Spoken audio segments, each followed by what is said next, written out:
nashukuru kwa yale utanitendea. I put my trust in you, ni wewe nayetegemea. Pia nashukuru kwa yale utanitendea. New song, pokea wimbo wangu. New song, pokea sadaka yangu. New song, sadaka ikupendeze. Baba, ndiyo itanitetea. New song, pokea wimbo wangu. New song, pokea sadaka yangu. New song, sadaka ikupendeze. Baba, ndiyo itanitetea. Nafsi yangu ikuimbie, sifa zangu zikufikie, maisha yangu nikuishie, chombo chako unitumie. Let me sing a new song, pokea wimbo wangu. New song, pokea sadaka yangu. New song, sadaka ikupendeze. Baba, ndiyo itanitetea. New song, pokea wimbo wangu. New song, pokea sadaka yangu. New song, sadaka ikupendeze. Baba, ndiyo itanitetea.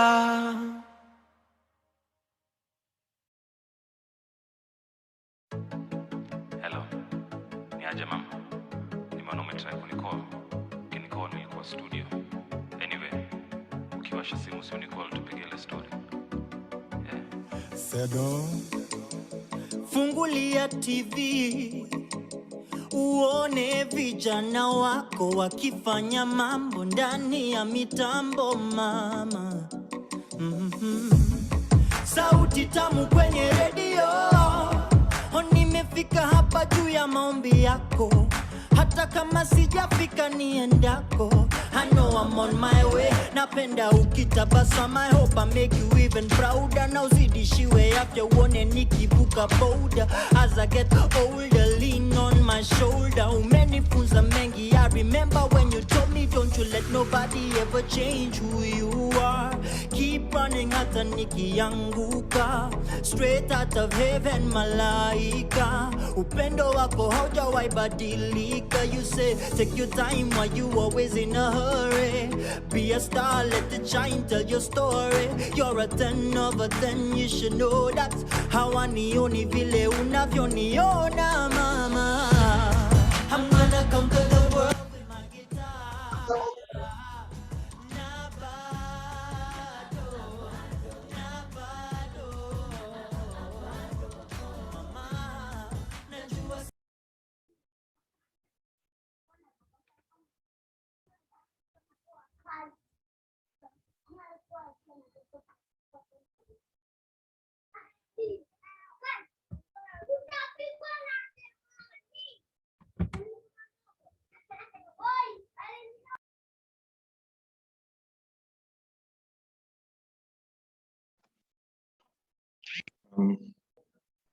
Good morning, good afternoon, everyone, or good evening. Good morning, good afternoon, and good evening, and to everybody. So good to see you. The timing is based on where you are as you're joining us today. Welcome to the Inaugural Alumni National Conference.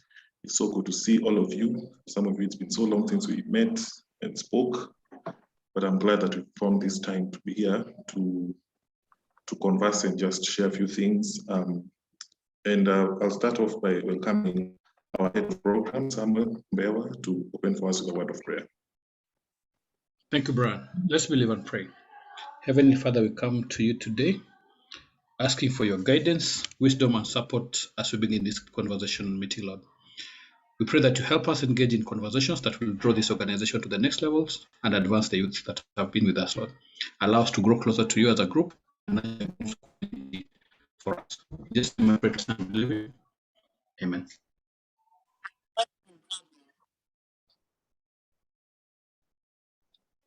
Okay, thank you so much, Samuel. that. At this point, I'd like to welcome our Executive Director to introduce himself, also and to introduce the team and have a few remarks. Thank you very much, MC, much appreciated. I hope you can hear me and everyone else can hear me. Good afternoon, good evening, and good morning, depending on where you are. It's indeed a great joy to have all of you joining us for this inaugural annual national conference. My name is Paul Moturi, and as I've already said, it's indeed a joy to be with everyone here. My agenda today is very, very short. I've been given under 15 minutes, and I hope to be able to complete everything I need to in those few minutes. Again, it's indeed a big joy and a great joy to have all of you joining us. We don't take that for granted. I will be talking to us briefly regarding the future of ANC, the annual national conference, and I want to assure you that the future is aha and home. You will forgive me tonight. I will be in a mask because I'm in an open space. I'm within the office. So you forgive me for that. But I'll try towards the end possibly to ensure that my face is visible. So I've called it ANC 2.1. Karibuni sana. So this is how we are going to do this. This is our general GPS for the evening. Ladies and gentlemen, I'll start the exposition. I'll cover agenda item number 1, 2, and 3. Then we'll have Faith Nashipai, my friend, is in the house already, a counseling psychologist and the founder of Thriving Families Kenya. She will be talking to us about mental wellness. Then we will pick with our founder, Mrs. Peggy Matibo Chola, speaking to us on what it is to be in this element here in Africa. We'll then start winding down towards the resolution, with number 6 being your agenda. You will go into breakout rooms, and in those breakout rooms, you will be able to speak. We will hear you, we will record, and we'll be able to use that to not only improve our programming, equally you will do elections in those breakout rooms as we try to push ANC into the future. Then we'll come back to the plenary where a few comments will be made, and our assistant manager programs, who is currently our MC, will come on board to give us the resolutions and the way forward. So that's how the evening looks like. I'm covering 1, 2, and 3, and I go straight to number 1, which is a special message from my desk. I want to say thank you. Ladies and gentlemen, thank you.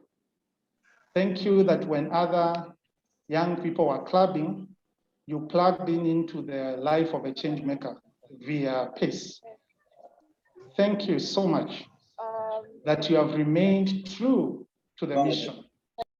We don't take that for granted. Ladies and gentlemen, thank you that tonight, instead of you doing other things, and I know you are all busy people, you have decided to join us as we have our inaugural annual national conference. From the bottom of my heart, I want to say thank you so, so much. It's really an honor, and we celebrate you for joining us. Before I go to agenda item number 2, I want to tell you that the future of ANC is aha, thanks to you. It's going to be annual. It's going to be hybrid. We are aware some of you are out of the country, so we'll be having both in person when COVID allows and virtual to allow that everyone can be able to plug in. And it will be led by you. It's alumni led. So that's what I'm saying. The future of ANC is aha.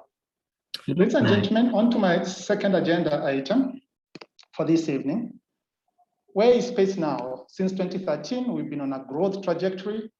We've remained rooted, however, in our mission and vision. We haven't aberrated from that. We remain stuck on that, and we continue to be in that. We continue to be driven by passion, integrity, volunteerism, and collaboration. And of course, we continue to place youths in schools. Currently, with your help, we've been able to impact 69 schools across this nation. Our programs have continued to evolve depending on when you are here. Please follow us on our platforms. We use CBTF 10 program, the parental empowerment and engagement. We do boards of management training. And just in case you haven't heard of CBTF before, assuming you were here earlier, this is a community-based teacher assistant fellowship, and then the teacher empowerment network 10. We, of course, in the schools do similar to what you were doing before. We have the teaching at the right level being done there, girl rising clubs, resource mobilization, extracurricular mentoring, parental engagement, and generally supporting the community. Ladies and gentlemen, the same type of engagements you had, still we are stuck with those and they remain the hallmark of our fellowship. With your help, we've been able to every year touch about 20,000 learners, and we are grateful to God that we continue to expand. Currently, we are in Nairobi and Kisumu. We will be in Kilifi from next year, and Malawi is on the way. We are therefore growing. Thank you so, so much for continuing to be with us, supporting us in all the ways that you continue to support us. The PACE Project Lab, which is your baby and which is meant to be taking care of you post the fellowship, is up, is running, and Brian Masharia, the assistant manager programs, will be talking about that a little later. To finish on PACE, allow me to introduce the team. I don't work alone. We are many. We are growing. And as the executive director, I wouldn't have asked for a better team. I have placed the faces on the screen. I hope you can see the people I'm working with. Doris Kiogora heads our strategy and operations. Thank you, Doris, for being here. Maybe say hello for them to hear your voice. Good afternoon, good morning, good evening, everyone. Great to be here and great to see you all. Thank you very much, Doris Kiogora. Mr. Samuel Mbewa is the head of programs. He prayed earlier, but you can say hello. Hi, hello. Great to see you. Looking forward to this conversation. Thank you, sir. Thank you. I will not go name by name. I am aware of time. I want to mention two other people that are very fundamental. They're in the management in this organization, but more importantly, they were in the fellowship. It really makes me very proud when I know that within our workforce, there are people who went through this fellowship and they were so committed enough to come back. And we have a number of them, besides these ones who are in the management. I'm just mentioning these two because they're in the management, but there are others, as you will see, some of them very familiar. You will meet them in the breakout rooms when you break into those specific years. So Ruben Siso is our regional manager, Kisumu. Where is Ruben? Ruben is our regional manager, Kisumu. He was a volunteer in this fellowship and now leads our work in Kisumu.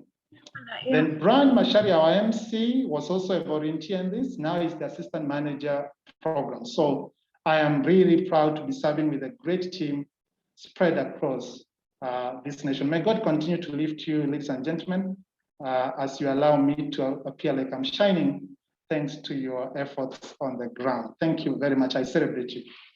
Ladies and gentlemen, on to my final agenda item. In the chat, I want you to tell me who you are. In less than 2 words, describe yourself. Who are you? If somebody met you in a street, I'm now on my last agenda item, ladies and gentlemen, who would you say you are?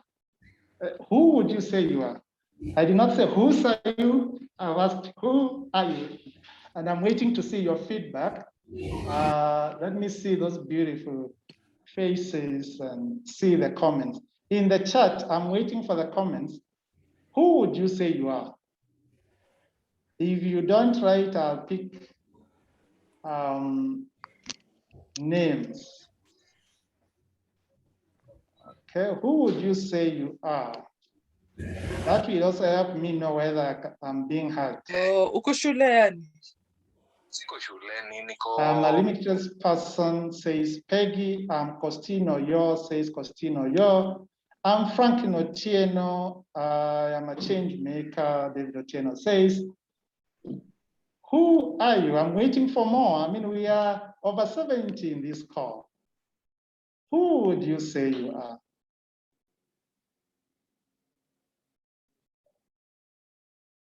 Wow. I like reading this. Christ ambassador, a hummingbird, one of a kind, a humanitarian, Bob Goliath Santesan. I'm Sophie Nakano, a humanitarian. Wow, absolutely great comments. And to a big extent, I do agree with you. And you could be many things to many people. But ladies and gentlemen, in our site, as Pacemaker International, you are a change maker. And you can clap for yourself. A number of you say change maker. You are a change maker, not just a change maker, but a change maker for life. And tonight, I call you to let no one despise you for your youth, but set the believers an example in speech, in conduct, in love, in faith, and in purity. I am making a call to us to pump, protect, overcome, mentor, persist. Protect, overcome, mentor, persist. This is what I'm calling you to tonight. Let me take just a minute to introduce you to one person I really regard highly when it comes to change making. I call him Mr. T. Some of you call him Timo, some Tim. Some of you may be calling him Pasi. I don't know your language. Some of you may be calling him Bishop. Ladies and gentlemen, in the Bible, we find one gentleman who was a great change maker. He was born in the most unlikely place to get a leader from, in the dry Lystra, to a mother called Eunice, and his father was an absent father. Everything appeared to discount him. Lived with his mother, Eunice, and grandmother, Lois. And it was a difficult childhood. But at the age of 16, he committed himself, he converted. That you can find, for those of you who follow the book called the Bible, you can find in Acts 16. At the age of 21, he went for his first volunteering job, going to serve the underserved spiritually in the Asia Minor in specific. And at the age of 30, he became a bishop of Ephesus. There's something so profound about Mr. T, Tim, Timothy, Timo, whatever name you call him. He stuck the journey. And at the age of 80, he was martyred. He never betrayed the change maker journey. He stuck with it. And ladies and gentlemen, let me surprise you. He was martyred for what most of us would have seen and ignored. There was a procession in Ephesus, and it was in favor of the goddess called Diana. And he went to try and stop the procession at the age of 80. And they dragged him around the streets. That's how we lost Brother T, Mr. T, Timo, whatever name you would want to call it. So I'm calling you to protect. In this life, we will face, in the change maker life, we will face seemingly insurmountable challenges, ladies and gentlemen. Those that promise you that if you are not careful tonight, you will go to meet your maker. But I'm asking you this evening, friends, to passionately and jealously protect your mind. It always seems impossible until it is done, says Nelson Mandela, the leader of ANC at the time. With a sound mind, you can do it, ladies and gentlemen. I believe this. With a sound mind, if you protect your mind, you can do it. Just do it. Number two, I'm calling you to overcome. The journey will be rough, sometimes serving the underserved while you yourself highly under-resourced and overworked. But it is not over until it is over, ladies and gentlemen. It is not over until it is over. Finish the race set before you. Don't give up. An eagle flies so high, not because it's any special from the other birds. It flies so high because it goes into the storm, not away from the storm.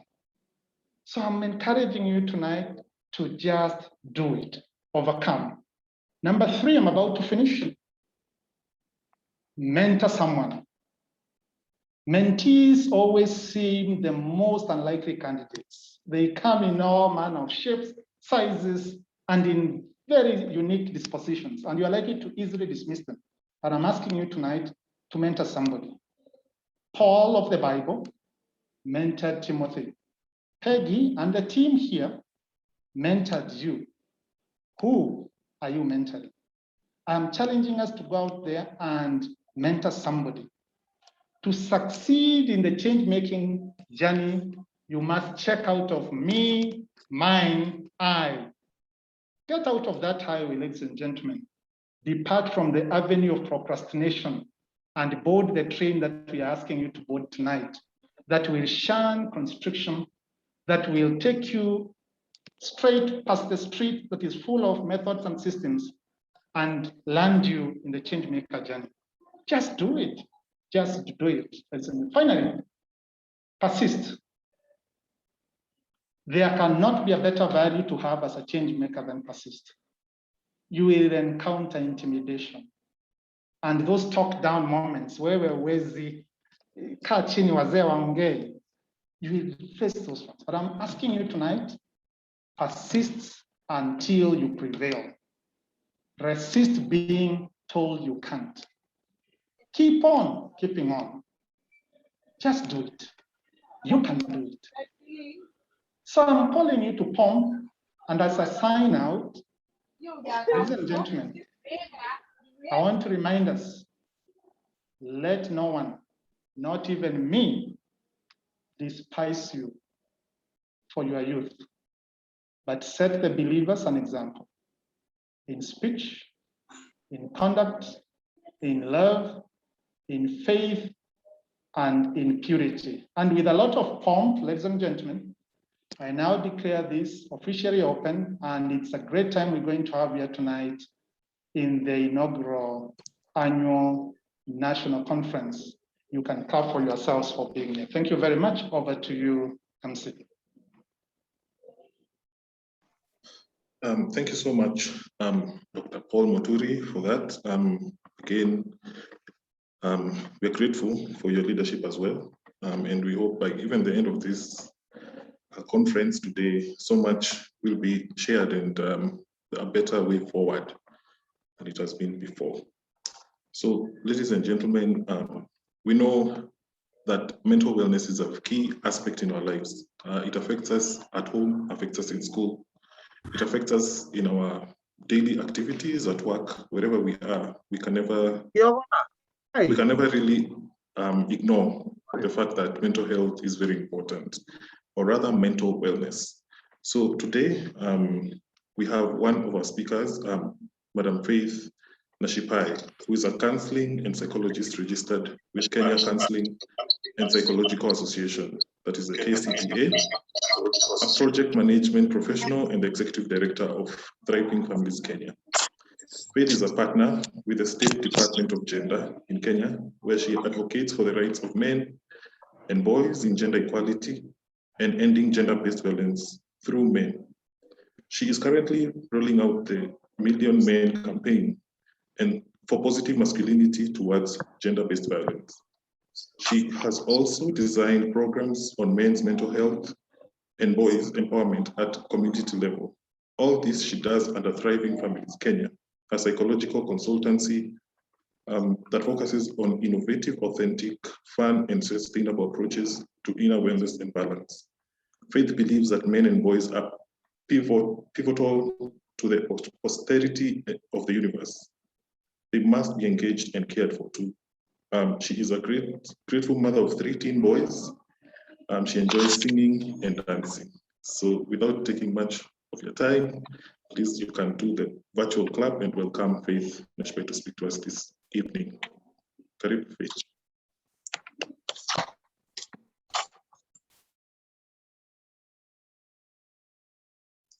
Thank you. Thank you very much. I truly appreciate this opportunity. Wonderful young hearts that are watching us and are joining us this evening. Good evening. You're all wonderful. I had put the view on the gallery and I saw very handsome and very beautiful faces. You all look beautiful and handsome. Thank you so much for this great opportunity. Mental health is a major issue in our country and in our world today. And when we look at mental health, actually mental health is basically not the absence. We say in mental health that it is not the absence of illness, but it is the ability to maintain or to cope with normal stressors of life and be able to have a balance in your life. So basically, I keep telling people that stress is something that we'll always have in our lives. It's not something that we can say that today I did not have something that can stress me, or maybe this year I did not have something that was intensely on my emotions or something that really pushed me and threw me off balance. The reality is that you can be able to cope with these challenges. You can be able to cope and manage or come up with modalities of managing these stressors. So many of the times I talk about helping people find their balance. And this is from a psychological perspective. I work so much with different people and I help them find a balance besides what you have done. You've heard about me. So let's look at what is happening internationally. Mental health conditions account for 16% of the global burden of disease injuries in people aged 10 to 19. This is partly where we are, and I know we spread out all the way to 30 years. Then in Kenya and even internationally, we notice that we are having a spike in young people dying by suicide. This has really been a big challenge. Then we also have a lot of depression issues among young people. And look within your universities or even your environments, and you will see someone who doesn't know how to communicate their issues, and they end up maybe abusing drugs, and that way they make the issue or they exacerbate the condition instead of managing it. So there are so many ways of dealing with mental health. And one way of us looking at mental health is looking at what are the challenges. When I was a young lady and at your age, right now I'm a little bit advanced, I had my own challenges of life. I started life at the age of 21. I became a young mother at the age of 21. And because of my upbringing and because maybe of my belief system, not maybe, but the reality is that I believe that I should not, this is my personal belief, that my children should not be from different fathers, with all due respect to anyone who has children from different fathers. I believed that I needed to centralize this particular function of fatherhood in my life and in the lives of my children. And therefore, I went into marriage at a very young age. This was against my parents' advice. And I imagine that many of us are at that age where we are making decisions of settling in relationships and finding the right kind of partner. Sometimes our young girls will find themselves pregnant and they don't know what to do. And our young men nowadays will even pay for them to acquire abortions and all these things. I thank God. I look at my son today, who is turning 18 in October this year, and I am so excited. He's such a young, handsome, and wonderful, energetic young man. So I did not go for the abortion. I decided that I'm going to give birth to my child. And yes, it was not an easy journey. It wasn't an easy journey settling without the support, the social support system of families. It wasn't an easy journey for a young lady who is trying to make up what life is, not even understanding herself, not knowing exactly who she is, getting to now start taking care of a child. It wasn't easy for this young girl who had just started looking at life differently and gotten some levels of freedom to start considering getting a job because a child needed diapers. So that was not a very easy situation or very easy start for me. And that was really stressing. that accounts for some of the mental health issues that we face as young people. I remember when I got my last born, my second born, just after the post-election violence, just before the post-election violence, during PEV, I had a mental breakdown. I actually had, I was suffering from depression. And I became suicidal. And this was because I was feeling hopeless. I was feeling helpless. I was feeling that I'm not loved. I am not appreciated. I was feeling that people don't care about me. Remember, I have started a family and I don't have a lot of support from my own people. Around that time, I had just been rescued from Kibera. I was living within Olympic and I had just been rescued because of the post-election violence. And so all these issues were boiling in my head and in my system, and I was feeling overwhelmed. So what did I do? I talked about it, I cried about my situation, and I sought help. Remember, at this time, I was already trained as a psychologist, but this is a psychologist who's human. We are also human beings. And I keep saying, being a doctor or an oncologist doesn't mean that you're not going to get cancer. And therefore, when you're a human being, you're set to face so many other challenges in life. I went through my first bout of depression at the age, I think, of 24. Quite a young age. And yes, I didn't go for medication, but I went through support through friends. I looked for friends at that time when the environment was really volatile and all that. I went through support with friends. I talked about my issue. I would cry about my issue. I would pray about my issue. And with time, I was able to handle my emotions. But I remember when I was really suicidal, that morning I woke up and I went to church and I was looking for a pastor just to talk to. And I found a good pastor and we talked about my issue and I was able to see things clearly. So these are some of the issues. Social issues are some of, and especially relationships. I have been able to manage young men who have told me, I feel like dying, she's left me. And some of them are like, there is no meaning to life. I have really invested in this lady and I have found out that she's with another man, or she has just told me that it's over between us.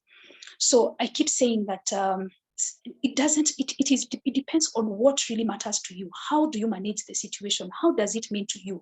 That is what determines the effect of how you react to a situation. These are normal situations that happen in life. I mean, you talk to an older man and you realize that they've been left behind. I mean, they've been ditched several times in relationships, but they didn't go for drugs. They didn't go for drugs and substances. Neither did they go for any other things for them to be able to cope that are detrimental to their health. So other than relationships, we have peer pressure. You want to fit in a group, but you don't feel like you're loved. These are some of the issues that would cause us to end up in mental health situations. Then you also have the adverse childhood experiences. Maybe you were brought up in an environment that was very volatile and you're still dealing with wounds. You're still dealing with, I cannot stand a man because I saw my father beat my mother. I cannot stand, I cannot be able to take care of a woman because my father was a very bad man, and therefore I don't want to be the same kind of a father. I don't want to be the same kind of a man that my father was. Or you are having these fears in life, or you're having these depressive, consistent depressive emotions in your life because of maybe where you went, what you went through, or where you have come from. So some of these things are the ones that cause mental health issues. The other thing is ambitions. Our young people, you love being successful. You love growing, you love becoming. But I'll tell you this, it's not a microwave, darling. It's not a microwave. You need to be patient with yourself. Just like a tree is planted, a seed of a mango tree becomes starts germinating and becomes a small plant, and then it becomes a tree. And within years, notice that a mango tree will give you fruit after some years. Within years, then it starts giving you fruit. It is the same thing with life. There are seasons. We have to get into the ground, get to germinate, come out, grow, have very strong stem, have very beautiful leaves, and then with time, we get to produce fruit. This is a process. There are so many things that goes into you for you to have a strong stem. There are so many lessons that goes into your life for you to have a strong stem. So be a little bit patient with yourself. I know, yes, you want to buy that car. I know, yes, you want to have that house. I know, yes, you want to have that big bank account. But maybe the other issue that is causing you problems is joblessness. Because I think we are having one of the highest populations in Kenya with our young people, and the challenge, and actually in Africa at large, and the biggest challenge that we have right now is unemployment with our young people. Very strong, very quality resources, but we do not have young people we don't have opportunities for them. Or maybe they're not well connected to even see the opportunities. Or maybe the expectations are too high. I have a degree, I cannot go for this kind of a job. I have a master's, I cannot go for this kind of a job. Well, darling, I face with all the knowledge, and even with an organization like mine, I am still volunteering for different organizations. I volunteer with the Kenya Police. Yes, and it is never enough. So I'm still growing my knowledge. I'm still trying to develop myself. By the time you see me riding a limo, or you see me riding a very big car, a Range Rover, probably I have gone through life. I have been sharpened by life. When you see me carrying a very expensive handbag, leather handbag, it's because I have the confidence of walking into a shop and buying it because I have worked hard for it. But you will not wake up and have it pop. No. You have to save. You have to go through work. You have to go through systems. And even when you're going through work and growing through systems, you need to learn from people. You need to understand how systems operate. You need to understand how organizations operate. By the time you're understanding within 3 years, unfortunately, you as our young people today, within 3 years, you leave an organization. So I tend to imagine that in the next maybe 20 years, we are not going to be having a lot of quality organizational knowledge held in people, because what we have right now is people who are just hopping and moving every other time. So who are you and what are you? What makes you? And that informs your mental health issues. Then how then do you realize that you're having mental health issues? You wake up and you're stressed. You realize that you're talking and you're just arguing with people. You sit down and you realize you're really talking negative things to yourself. You're negative speaking to your own mind. You're telling yourself how big you are, how unbeautiful you are, how ugly you are, how unkind you are. You're telling yourself very negative things. Then you also realize that you cannot sleep. You're having insomnia, or maybe your appetite has changed. You used to eat very well, but now you're eating very badly. Or maybe you're having an appetite to some certain types of food which is not so good. And then you realize there's something that is disturbing my head. Or maybe you're even having suicidal thoughts, or maybe you decide, hii pressure niko nayo, ama hii uchungu niko nayo, nitatafuta pombe kidogo, or I look this kind of pain that I have, I will look for something to calm or to numb this pain. And then you go looking for alcohol, you go looking for drugs. All these are challenges that we are facing. These are realities that we are going through. Maybe you cannot hold down a job. Maybe you cannot hold down a relationship because you're angry, you're tired all the time, you're too busy and you cannot account for why you're so busy. There are so many ways that you can actually be able to pick that you're not mentally stable. What then do we do? How do we approach this? You can approach this by talking to someone. You can approach this by looking for us as professionals. We are counselors. We have so many organizations today in Kenya and the world over that are looking at the mental health of the young people. A good example is one of my good friends and partners, and that is the Scouts Healing Inner Wounds. And this is the Scouts, movement in Kenya that have set up a mental health system within them or among them so that they can support their fellow young people. So clearly we have so many opportunities around us for us to be able to get some help. Then also within your systems, who is your friend? Who are your friends? Can they sit down and listen? And are you a good friend who can listen and not talk about your friends' issues?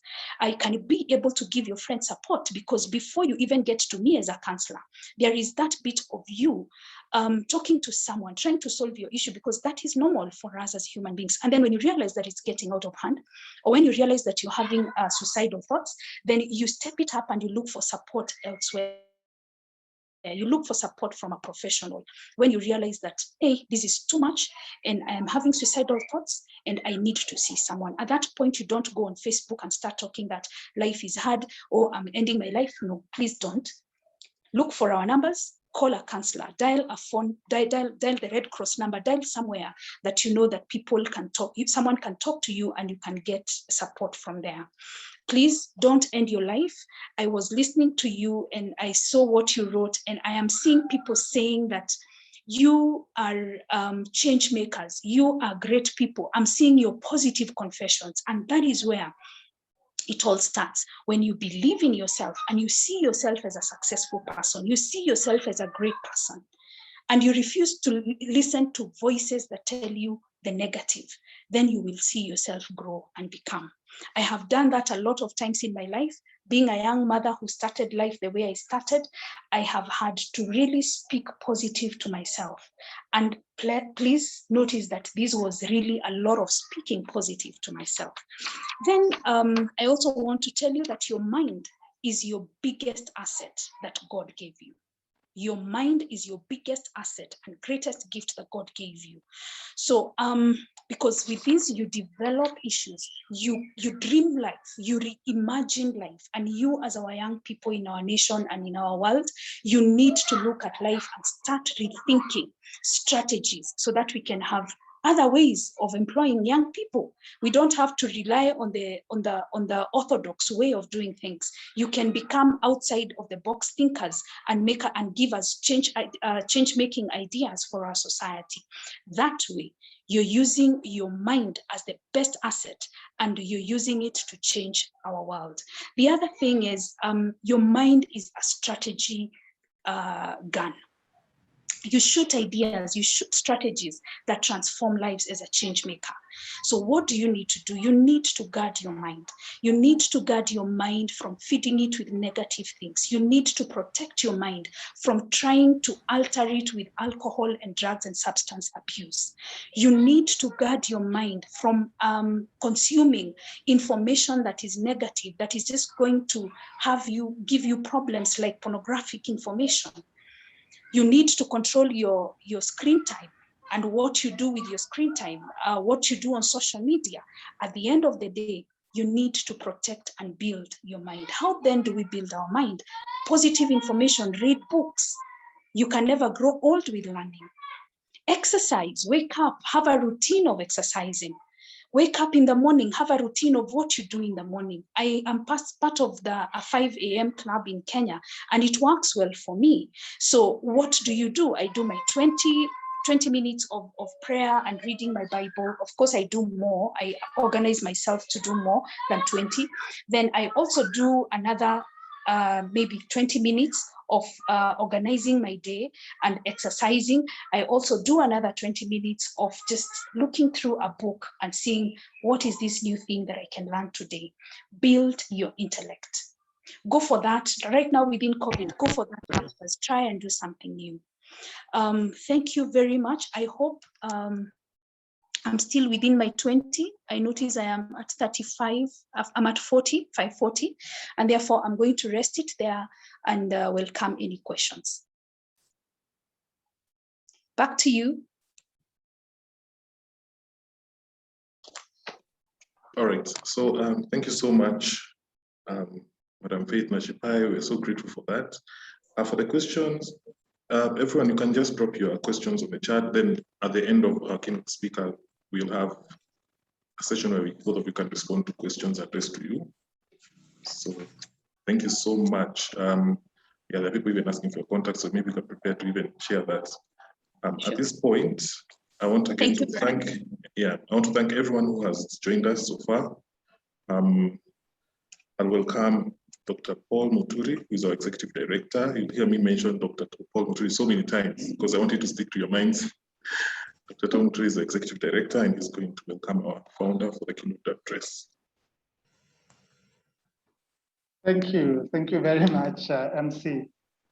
I must admit that whenever I'm called to invite the person I'm about to introduce, I feel, and this is French, for those of you who don't speak Poleni, I feel titi. Titi is a French word that makes you feel things. Ladies and gentlemen, Peggy Mativo Ochola, the founder of Pacemaker International, is a profound human being. She has had the best education one can get. And if she was on that highway I described earlier, the me-mine highway, Pacemaker International would never have been founded.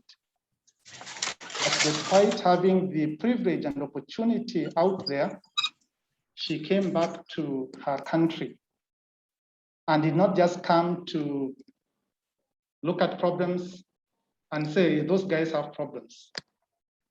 But she saw a problem and decided to change the way things are being done. Out of that seed planted, 8 years later, we can count the numbers that have been impacted. If you are not sure how many have been, just check in this room. We are all here because she dreamt, she woke up, and she acted. It's really my distinct honor to be bringing on stage to speak to us this amazing, amazing human. Allow me to say one last thing. You know, when you meet Peggy, I know I can go on and on, but I'm about to keep quiet, ladies and gentlemen. She's so humble, so grounded, but with a big heart. So we celebrate you, Peggy. We don't want to say this when you're not hearing. We celebrate you, we honor you. We can't, it's an honor really to have a human being like yourself. And ladies and gentlemen, at a time that Pace was growing, Pace was doing well, she did not need to step aside or she did not need to go into something else. She could have stuck here like we know most African leaders. She passed on the baton, a lesson for all of us again. So with those digital hands, ladies and gentlemen, let's put our hands together for the founder of Pacemaker International, Peggy Mativo Ochola. Peggy, please. All right. Thank you, Dr. Paul. And thank you all. Thank you for just having me here today. It's always such a joy. Thank you to the PACE team and the broader PACE family. It's such an honor to stand here before you and to just have this conversation. I'm excited. I've been taking notes, lots of notes, and I love coming to PACE because I'm always learning something new from this team, whether it's to Pomp, from Faith, I'm learning about how to really think about my mental health. So thank you for this opportunity to learn. And I believe that's what PACE is. I've taken many, many notes. And, I want to share a bit about what I think the role of young people in Africa is. And then I'll close us with a few reflection questions at the end that I will give as an assignment. Back when we used to do PACE training, we always had assignments. So I know you're alumni and you're past that stage, but I still believe in the process of reflecting. After you hear so many good things, it's important to take something and make it your own. Back in the day, when I was in class 3, I realized something. This is in class 3. I was just seated in class, like many class 3 students, very bored because it was an afternoon lesson. And, I was just thinking about life. And one of the things that I learned then, my English teacher was talking about whatever she was talking about, but I learned something because I was thinking about the school farm. And we'd just done, we planted maize, we were watching them germinate. And I realized, you cannot make maize germinate in a day. You can't harvest in a day. Here's the thing, and this ties to what Faith just shared with us. Our minds are like a farm. You have to plant seeds, you have to weed things out, all the weeds out, you have to palilia. I'm not sure what the English word for that is, but you have to palilia. And then you have to, you keep watching, you make sure pests don't come and eat the crop, you make sure and cows don't come and eat your maize, and so on and so forth. Yes, thank you, Julie. Kupalilia is weeding. But you take care of the farm and then eventually you harvest. But as a farmer, someone who owns the land, you are taking care of the harvest for one season, but you're also taking care of the soil because you need the soil for the long haul as well. I start with that to say this, as a class three, and it was a very simple thought, but something that has, I still think of as someone who's slightly around 30 years old now. I still think about it. Our lives are like a garden or like a farm. We are the farmers. We have been charged with the soil. We have been charged with also planting the seeds. Yes, sometimes, the rain we might not control. So many things happen to us that we might not be able to control. But yes, sometimes God also gives us the intelligence to do irrigation and the resources. So we do have some level of control even over these other circumstances. But we have been charged with the soil that is our life. We have been charged with, some of us have many years, so maybe a big size of land. Some of us have few years on this planet, maybe a small piece of land. But God has given each of us that specific responsibility. So I'll start by asking you, what are those things, what are those seeds you are planting in your life? Corazon, what are the seeds you are planting in your life? Maureen, what is the type of weeding you are doing for yourself? Moses, how do you think about the harvest that you want? What are you doing with the farm that is your entire life?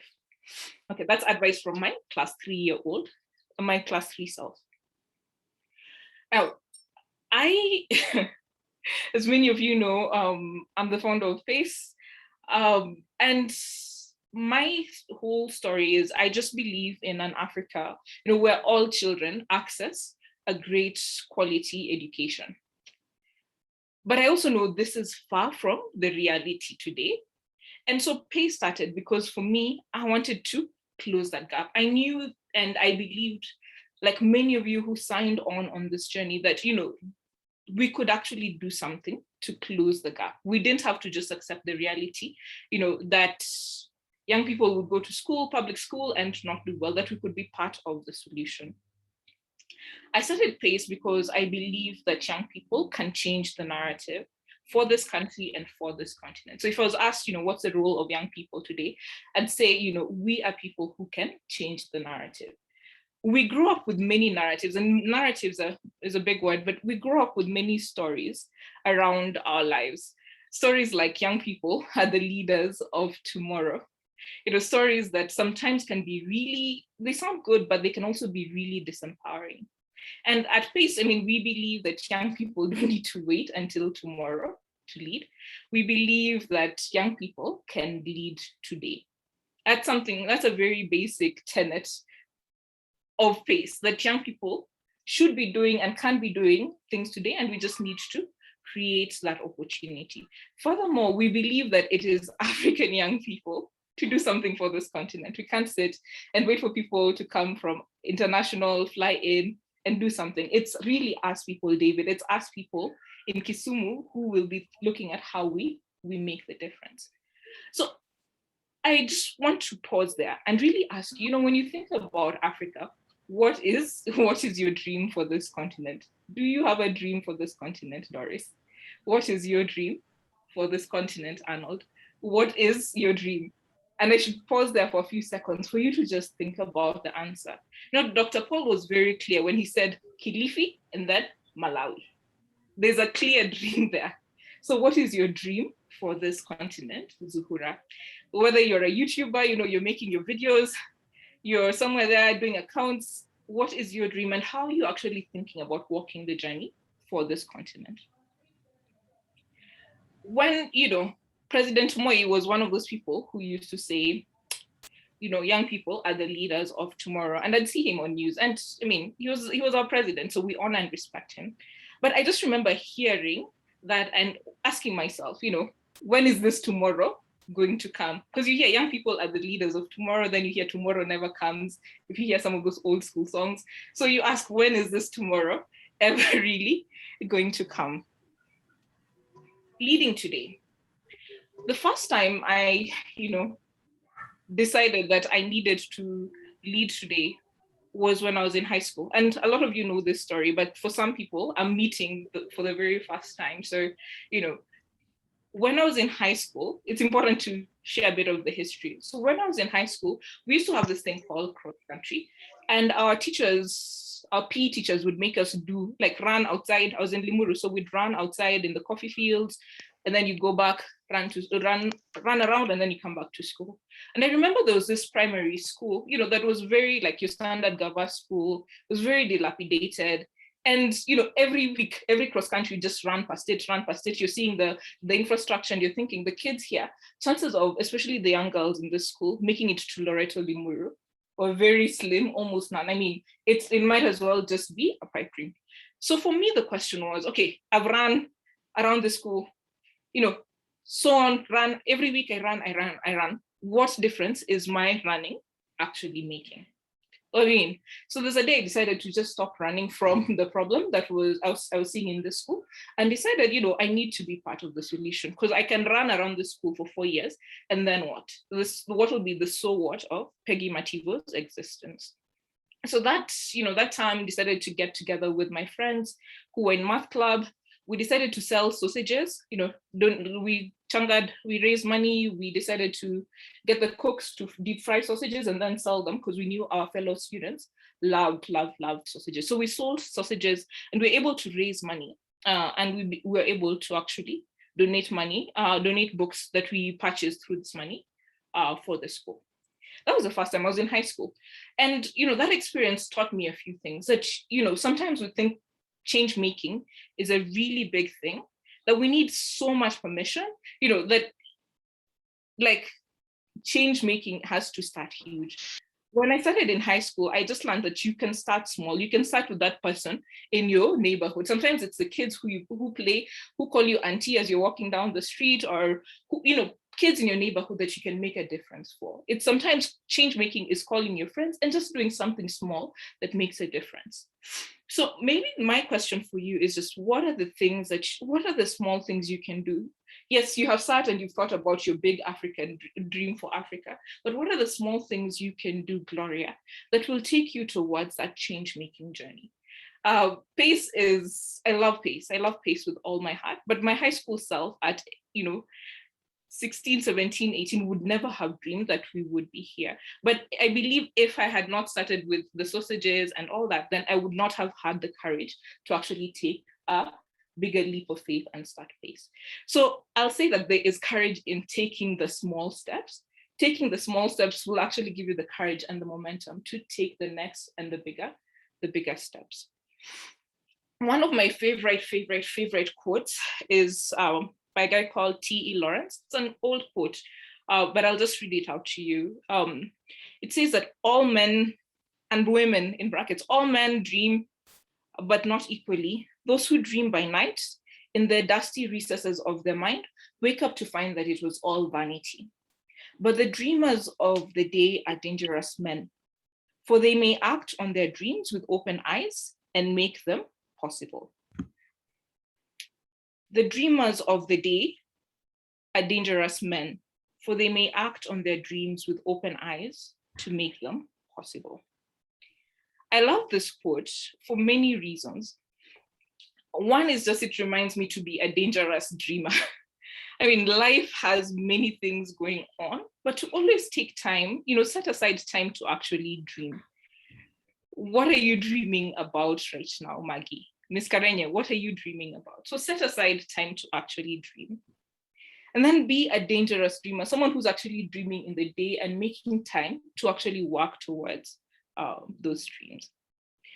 One of the most important questions that I was asked, and before starting PACE, I say this because some of you are birthing new dreams right now, and some of you are starting new journeys right now. But one of the most important questions I was asked is, am I willing to trade my life for this dream?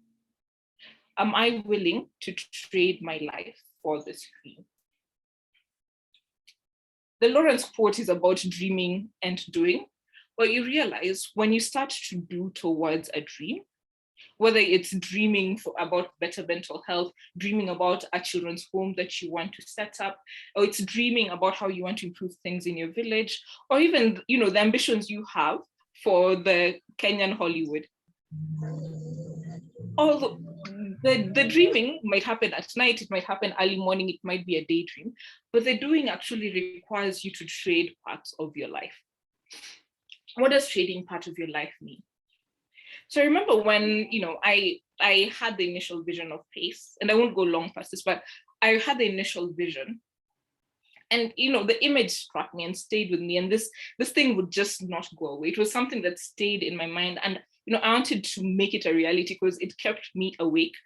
But it also meant that, I realized that, I couldn't do it from the US. It's one of those things, like if I wanted to make PACE a reality, I had to come home. So I had to trade whatever time I had in school to actually come and start. I had to save up pocket money because, we had to start from somewhere. So saving to be able to afford some of that journey, and then learning to write, learning the skills that you need to also build that dream was part of trading my life.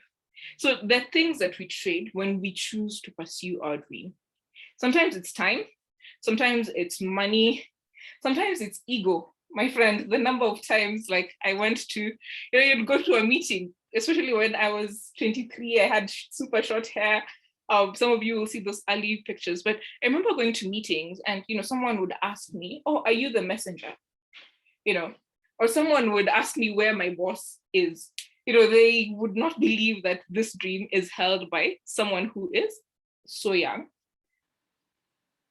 And choosing to handle those moments with maturity to say, okay, I can sit and argue about how I'm not the messenger, but then that is going to delay the approval that we need to get here.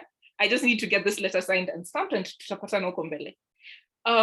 So choosing to sacrifice ego, choosing to put in effort, all those things go into dreaming.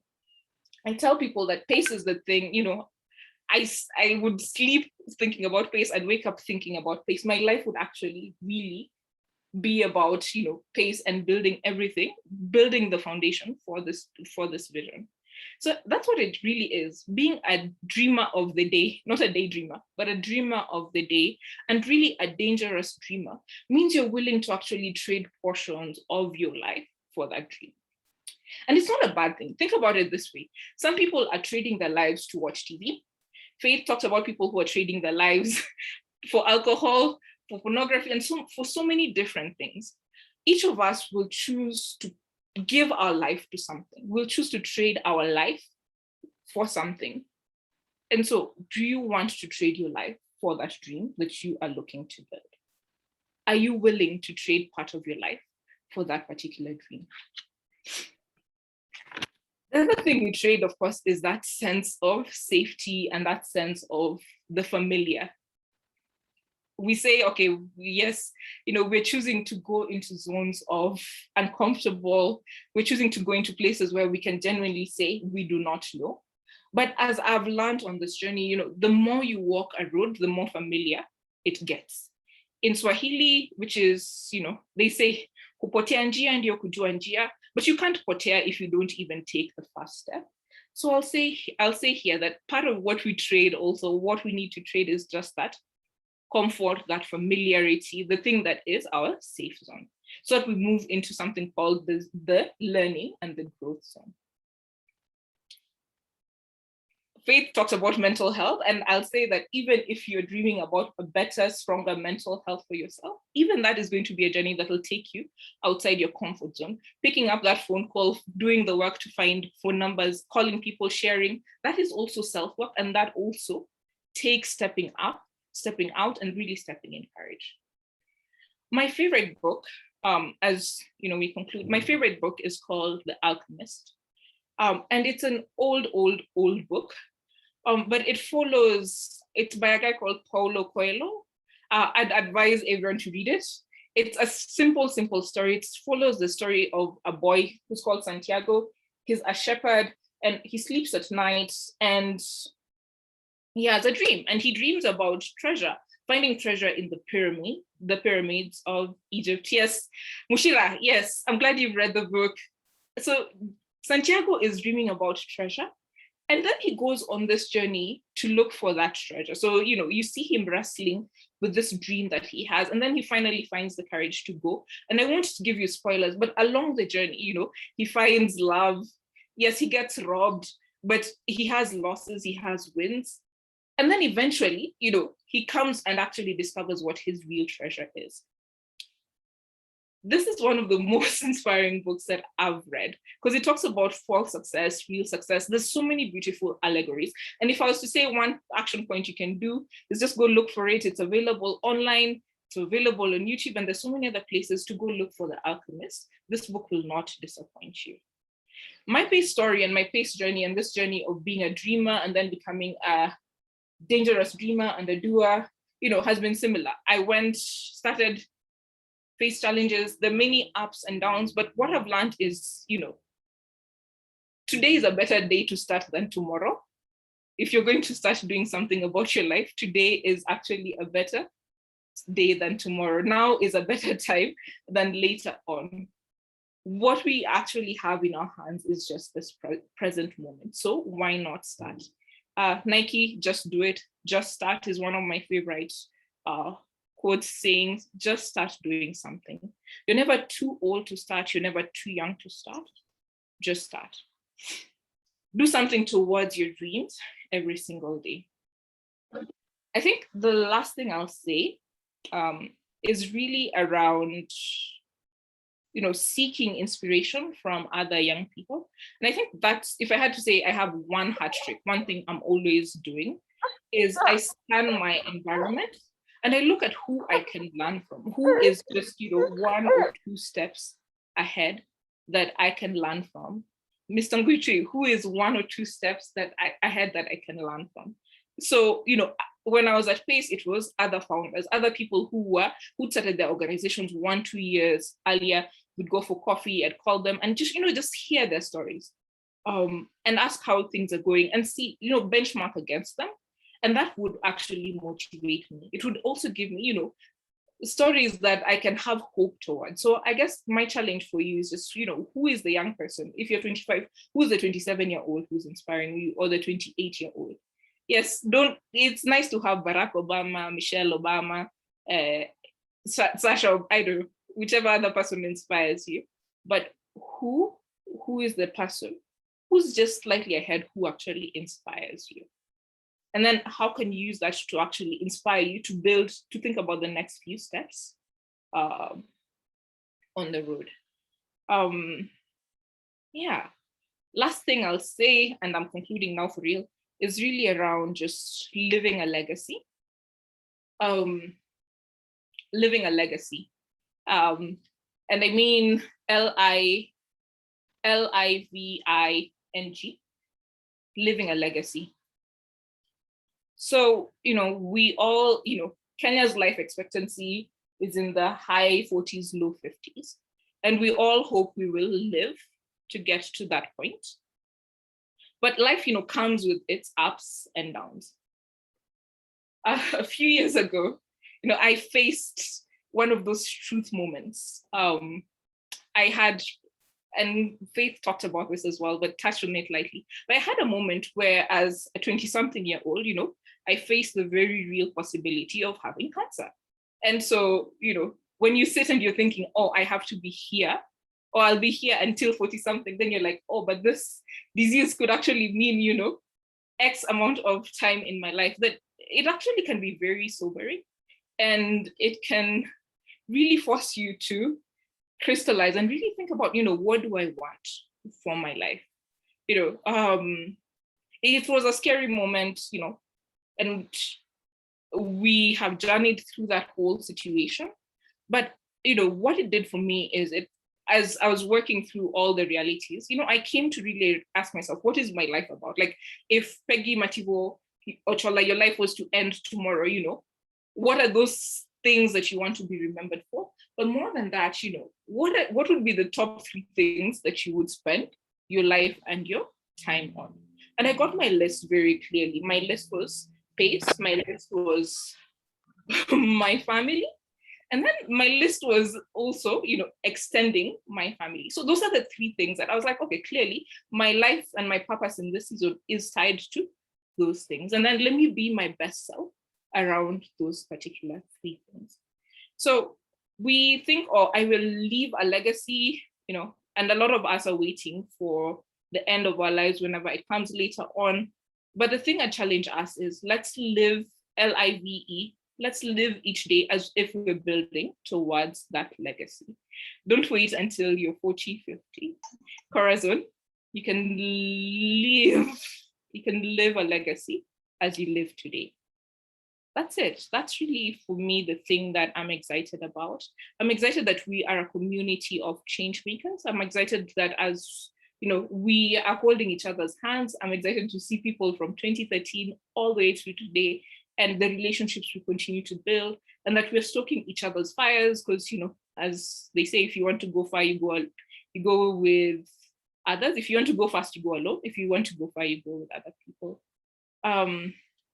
Yeah, so let's continue being change makers for life, but a community that holds each other as well, so that we're able to live a legacy. Thank you all. I'll hand over back to our MC.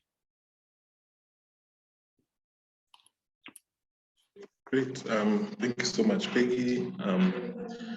You will still remain on the spotlight because there's so many questions for you and Faith. Okay, not so many, but I think they're important questions. And I think I'll ask for Faith to be spotlighted so that they can take up these questions. Okay. So maybe we can start with Faith. There's a question that was asked on how do you avoid snares who come to your life when you're in problems and keep stressing you and laughing at you. I think we all relate to that. So we are all eager to know how you avoid that. Oh, thank you so much, Brian. And thanks. A gentleman from Kisumu is on who asked that question. This is something that resonates with all of us at any one time of life. We get people who come in the form of friends. We get people who come in the form of acquaintance.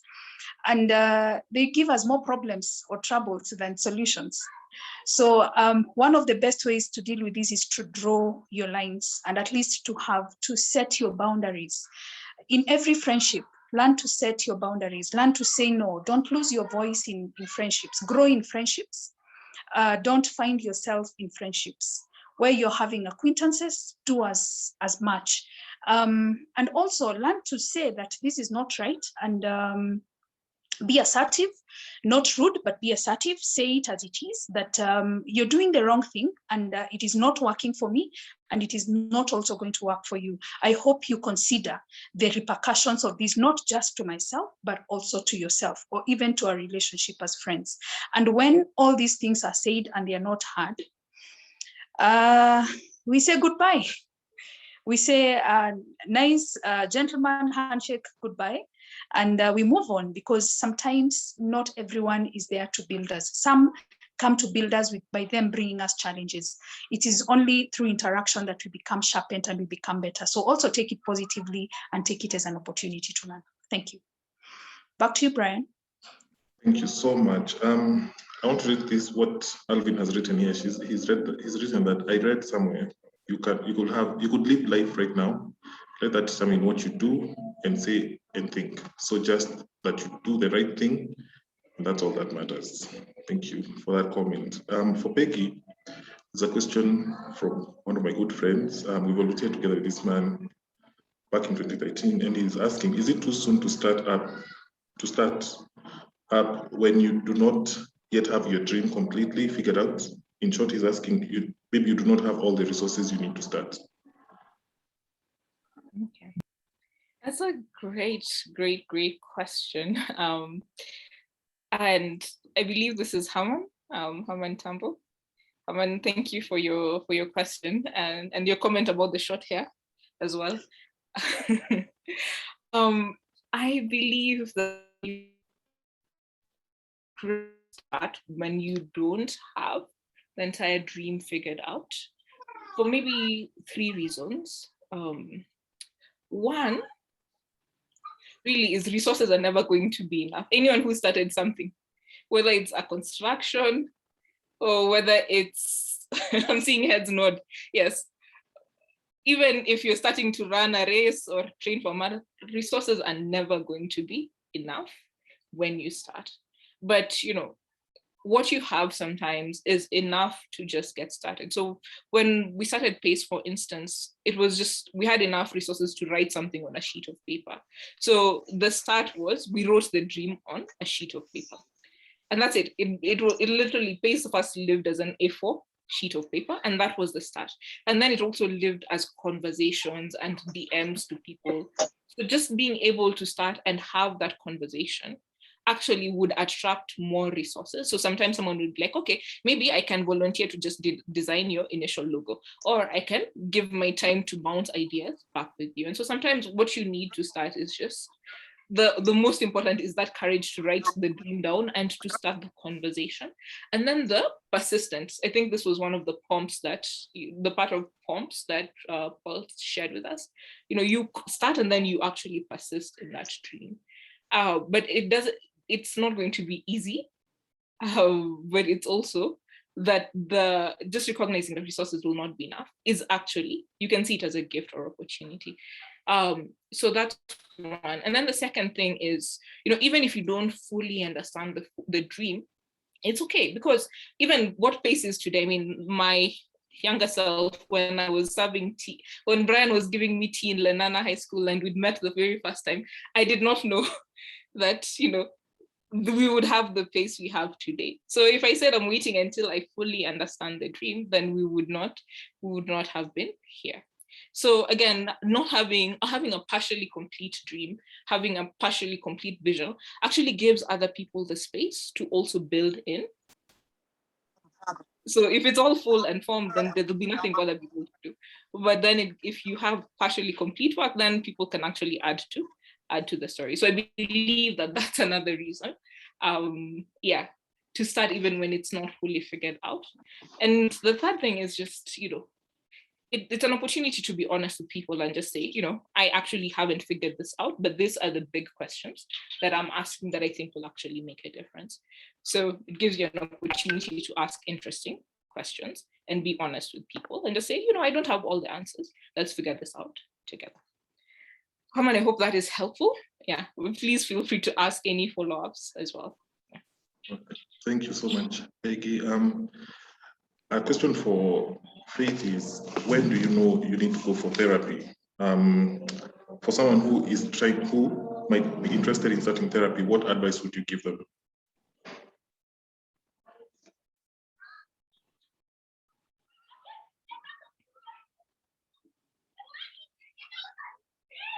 Sorry. Thank you. Let me commend Peggy for the good presentation that she's made, and also the great few nuggets that I'm picking from her.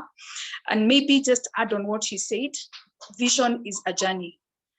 I've also walked a journey with my vision, and I know it's not easy, but yes, start where you are and build every day. It's a marathon.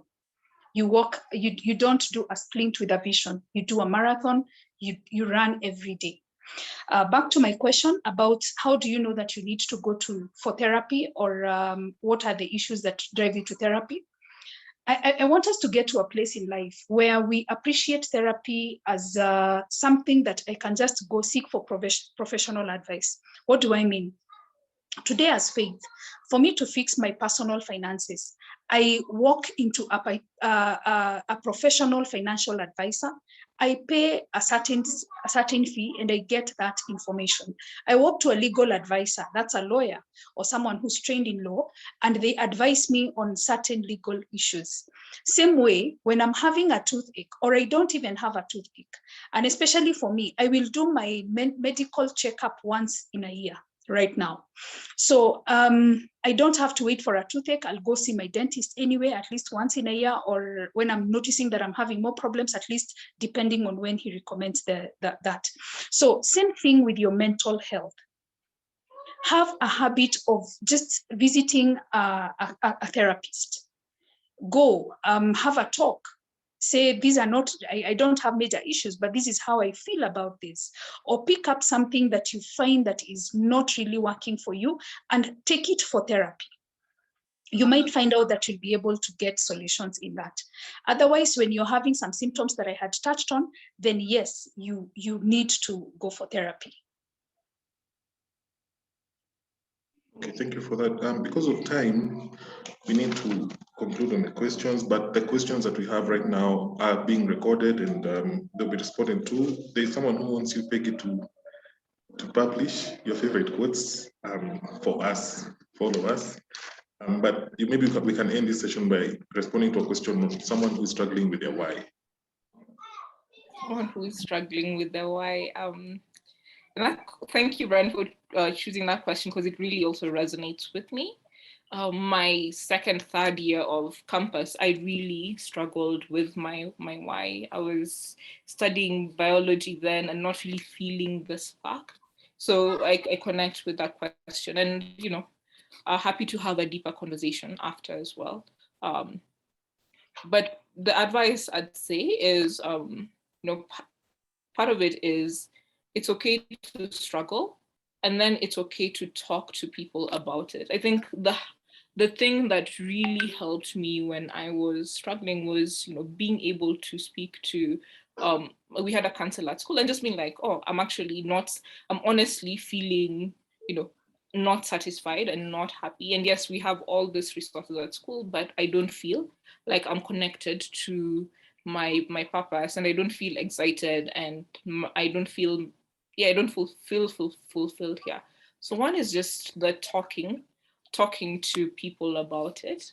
I think the person I spoke to also advised me to, literally sit and reflect on my life. I mean, we'd met for a few weeks, but sit and reflect on my life, and look at the things that I enjoyed doing, and they all happened to be things that were outside my biology and chemistry classes. There were things to do with education, so I was volunteering in several different education initiatives.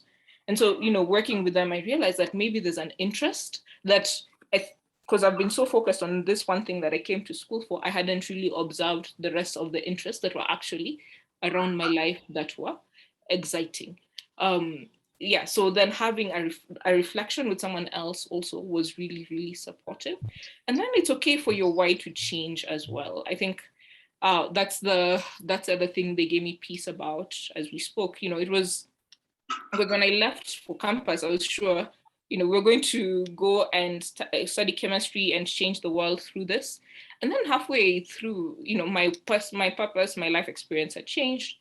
And so, my why also evolved. So giving myself permission for that why to evolve was also important. And letting go of the old why and the new why actually did take time. And I don't know, Faith, if you want to build on this, because this is also your area of expertise.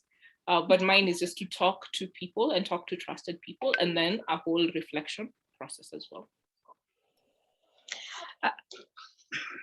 Thanks, Peggy. And yes, I like what you're saying, that we talk to people. I have mentors in my life. I have mentors in my life that I keep going to every other time. And these are people that are persons of integrity, people who've maybe done what I want to do, or people who are already doing what I want to do, or people who've excelled in their own way. Not necessarily what I want to do, but people who've excelled in their own way. And therefore, I make them my bouncing board when I want to maybe think about ideas, or when I want to maybe change or tweak something about my why, then I still go to them and I am honest and genuine with them. I think one of the big things about we who are change makers is being very genuine and very honest with ourselves. As you've said, I also do a lot of reflections, and I also recommend that when you notice that your why is changing, ask why your why is changing. Why is it that you're moving from here to another place? Is it that maybe your environment or maybe your interests are also changing? Because yes, as young people, we keep changing our ideas over time. We are not necessarily fixed to one area. Why? Because in a big way, we are excited by different things at any one time in life. For me, I started dreaming about what I do, about when I was about 28, 29. And then I dropped it until now. I am I'm beyond youth. That is beyond the constitutional 35 in Kenya. And so I went back, I picked it, cleaned it up. And even at that, I really needed to talk to several people to agree with me and to help me agree with what I am doing and why I'm doing it. And that way you keep refreshing also yourself. Exactly why am I doing it? You keep refreshing your passion. Your passion drives you all the way. So keep refreshing that passion. Thank you. Back to you, Peggy. I believe it's Brian. Thank you, Brian. Back to you, Brian. I shall pass the ball back to you. Thank you. I think I'm so grateful for the time you've shared with us. Everything you've said is something that we resonate with. And I think we are at a point in this life where, for example, like in this country, there's so much weight as the young people are feeling. And that kind of inspiration is very important for us not to give up and to do even something for our country. So at this point, we want to take a few minutes of reflection in our breakout rooms. So the question that the activity we're going to do right now is a group discussion as well as an election. And we want to strengthen this alumni to a point where it is the alumni that are leading us as we move forward. So this is something that we are leading towards forming an alumni board. And so as you enter your different breakout rooms, please note that the main question that we are discussing is what has the journey been like since you left BASE? And those are the things you're deliberating with your peers. And I say peers because right about after I finish speaking, something will pop up on your screen for the breakout rooms. You select the year that you were in BASE. So there is 2013 to 2015, then there's 2016 to 2017, 18 to 19, and then 20 to 21. Please be keen to join the group you are in. Of course, you realize for me who was here in 2013, people I taught in class 8 are now in university, probably even graduated. So tafadhali be keen about that. So at this point, we're going to have different moderators in the rooms. We'll have the head of strategy and operations, that's Doris, and the program officer in Kisumu, that is Fanuna, will be with you. And then in 2016 to 2017, we're going to have the program officer in charge of youth, that is Tess, and then assisted by program officer in charge of 10, teaching empowerment program, that is Judy. Then 2018, we have Ruben, the regional manager for Kisumu, and Corazon, program officer in CPTF. And then we have 2020 to 2021, there is Samuel, who is the head of programs, of course, assisted by Helen, who is in charge of communications officer. So at this point, please just click on what appears on your screen and join. Here you're supposed to join.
Let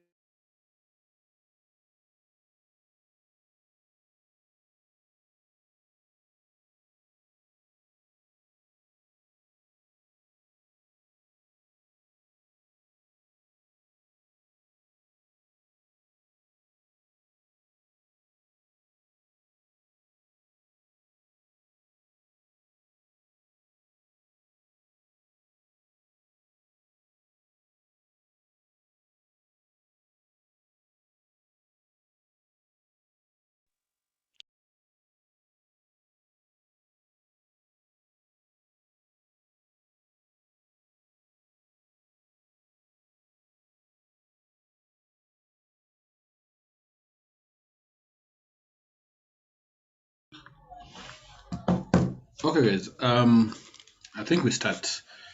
It will be interesting to have. It will be important to have somebody who will report on our behalf for the conversations that we're going to have. So, can we maybe can somebody volunteer, or can we choose a secretary? We'll go to back to the plenary to report our findings and conversations. Anybody, really, who would want to be our Samuel, secretary? can you hear me? Yes, I can hear you, Alvin. Yeah, I can volunteer. Though when you say a secretary, that means there's some writing to do. A bit, just a bit. Okay, all right. All right, Alvin. Thank you for volunteering. Okay. So it's just a few questions, and we have like 10 minutes remaining, so I'll move it a bit fast. And this is going to be a very candid and honest conversation. And my question one is, how has the fellowship been for you? What can we improve on? So first question is, how has the fellowship been for you? What are your experiences? Don't be intimidated. Don't be cajoled. Speak your honest mind. It's an area for us to also learn and improve. So in no specific order, how has the fellowship been for you?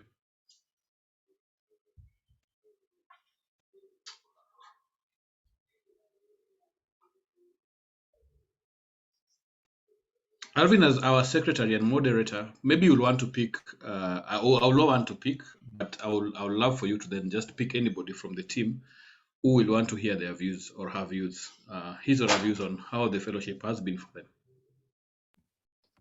Okay.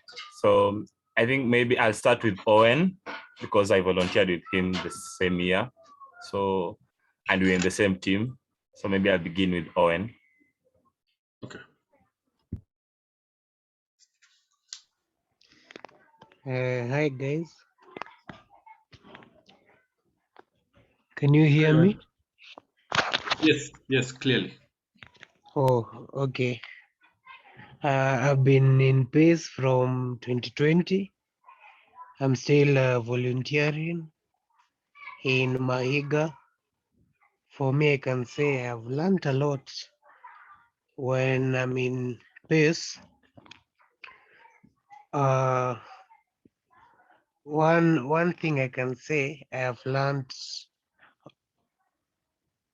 is how to live with people, because you find different age groups,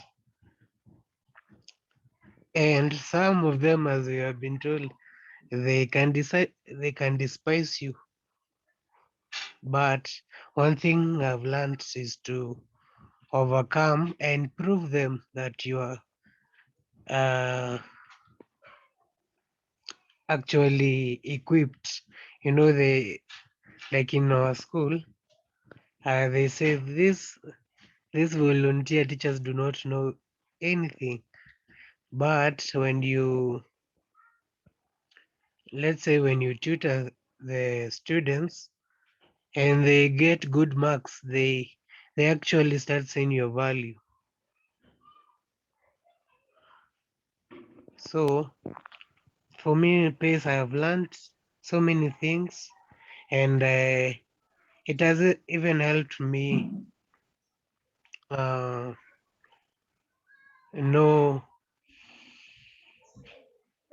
so many things about the work, about the workplace.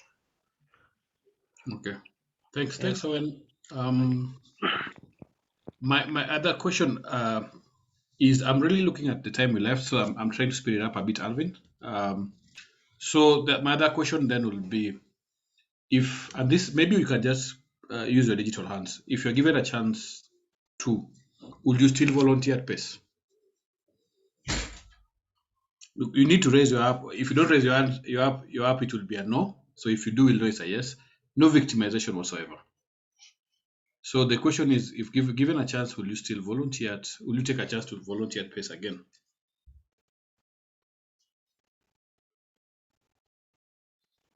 Okay.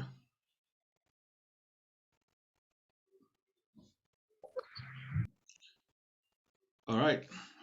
A good number of us would.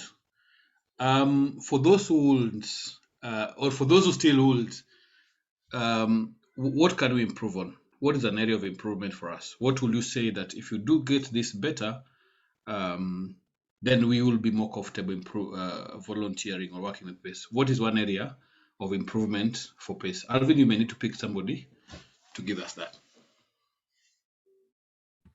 Okay, I think I'd pick Franklin. Yeah, I'd go with Franklin on this. Na uangalie mambo ya agenda, Alvin. We'll see you for yeah.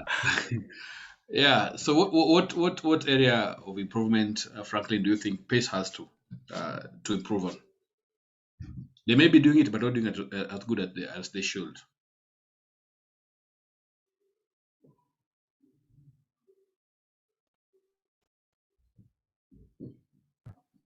Okay, maybe Franklin can't be able to answer. Maybe Vivian Mudhoni.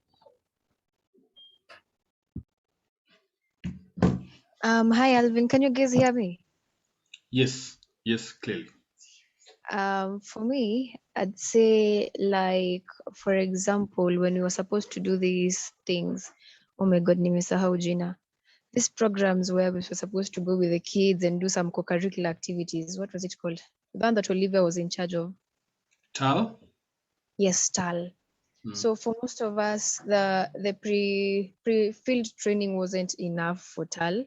You get to school, you have to like test these kids and know who's going for TAL sessions, who's not, and then you don't even you're not very familiar with whatever you're supposed to do.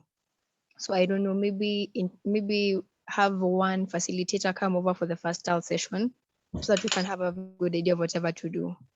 Yes. Otherwise, space is awesome. If I get a chance, I'd come back, of course. Thank you. Vivian, that is the kind of feedback we're looking for, because we're looking to improve it. And that is really, really candid. I thank you for your boldness and for your accuracy of thoughts. Well in.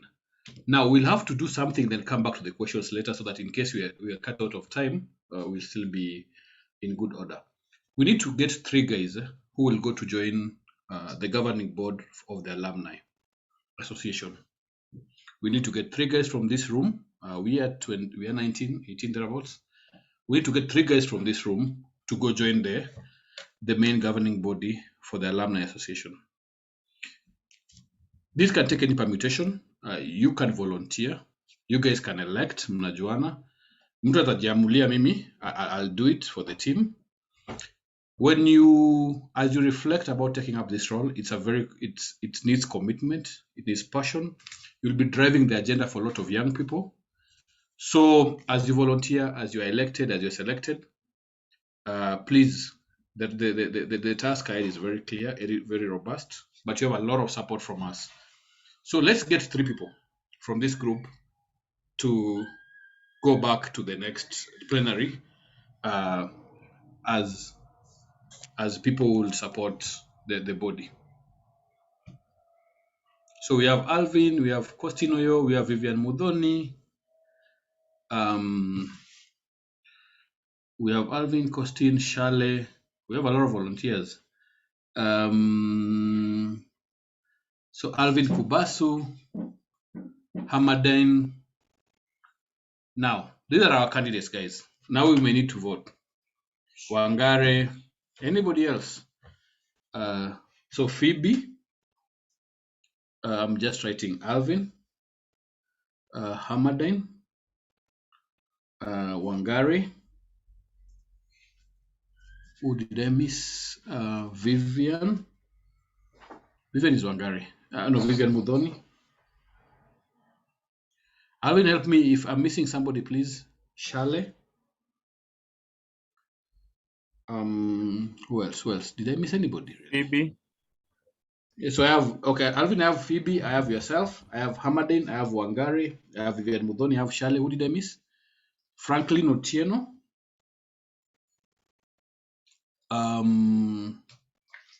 Who else? Wangari. Who else? Who else? Owen Wanjoy. So we have Alvin, check on your list if I miss somebody. You have Phoebe, we have yourself, Alvin, you have Hamadin, Wangari, Vivian Mudhoni, Shale, Franklin, and Owen Wanjoy. Did I miss anybody? And Kostin Oyo. No, I think it's the same thing I have. Okay. Now we have 1, 2, 3, 4, 5, 6, 7, 8, 9. We need to narrow this down to 3, guys. Advise me on the best way to go about. And we have 60 seconds. There are 2 options. We can present all these names to the other side and then have guidance from PACE, which is not what I would like. I would like us to narrow these names to maybe at least 5. Let's get down to 5 names. So do we do a vote? Do we vote? So Wangari, why are you opting out? We will have just voted. So Wangari has opted out. Maria says yes. So in the chat box, you only vote once. You only vote once. And you know our candidates very well. So just type, for the people who are not contesting, just type the person you're voting for in 2 seconds. We have less than 30 seconds, guys. Just type, don't vote for yourself. Alvin, don't vote for yourself. I'll be the IEBC. So Kubasu.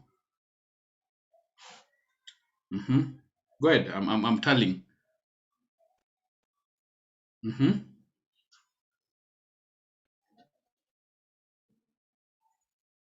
Mm-hmm. Mm-hmm.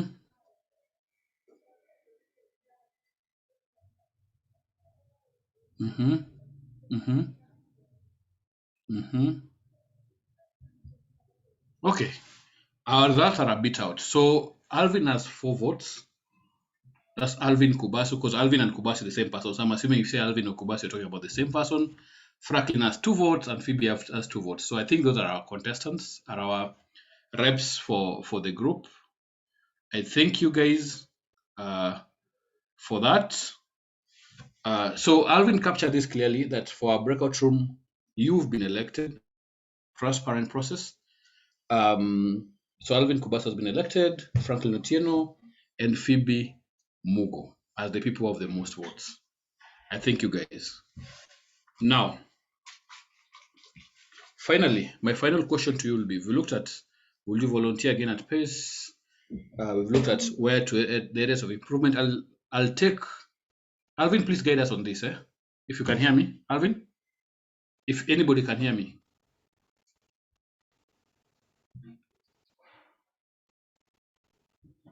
Okay.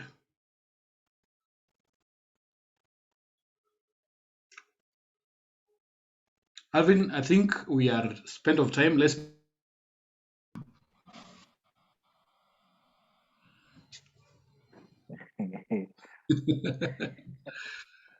But MC, was that accurate? Sorry, yeah, it was accurate. Been pre-planned, but I think we can give you 5 more minutes to just Please, conclude. thank you. Okay. Yes. Sorry.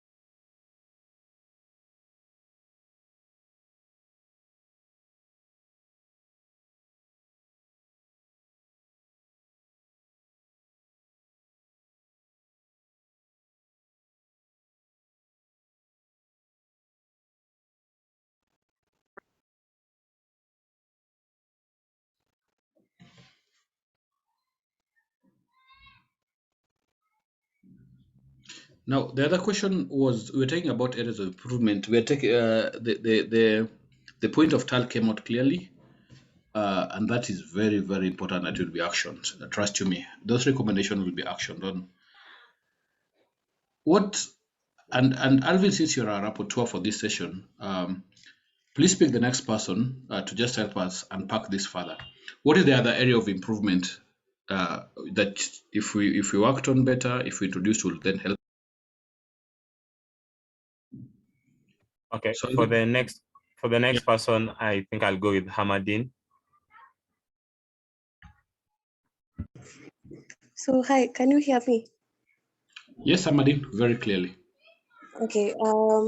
Another area of improvement that maybe could be done is the courses that FACE offered, like the coding course and maybe the other one. I'm not sure about the other one. There was something that was related to people going abroad.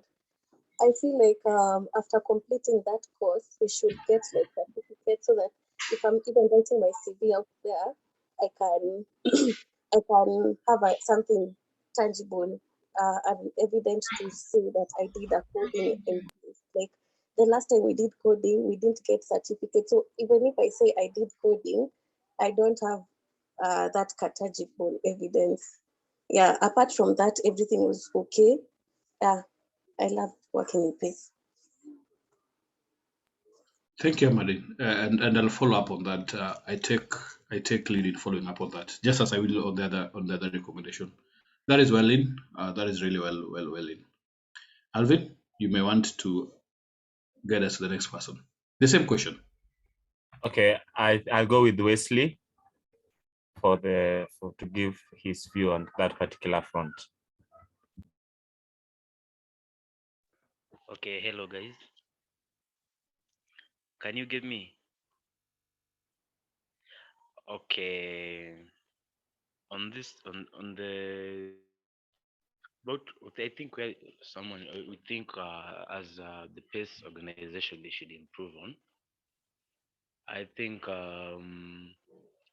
just like I think it was Vivian just said about the TAL.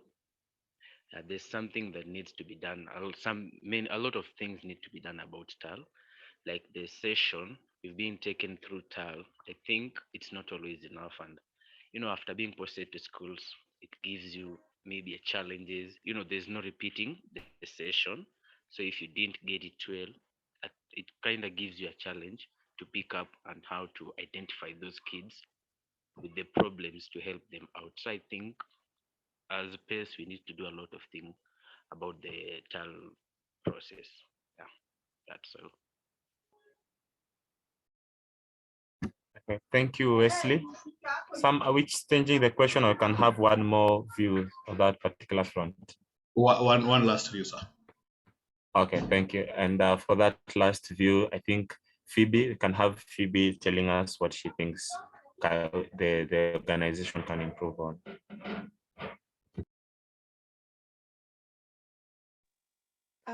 So for me, I think I would remove my genuine opinion, and that will be concerning stipend. I feel like the stipend, and it's not equal to what someone is using, and considering that not everyone is supported by their parents, people who are having a hard time even to volunteer because maybe their parents are not okay with them volunteering. They're like, why will you not work? You're going to volunteer, So giving someone a stipend of 300 per week, 600 per week, and yet this person is supposed to go to the school and back at home and eat lunch, I feel like that's a bit unfair. And if it's something that can be improved, it can be a very good point to check on. Thank you so much, Phoebe. And guys, really, for those we know each other one-on-one, or those we interacted with, I really encourage this level of conversation, candid, where no holds barred, because you are a volunteer today, you are the founder tomorrow. So those are the kind of feedback that I get. Now, we have 10 seconds, guys. Thank you so much for the time. Alvin, please present on our behalf in the plenary. I thank you.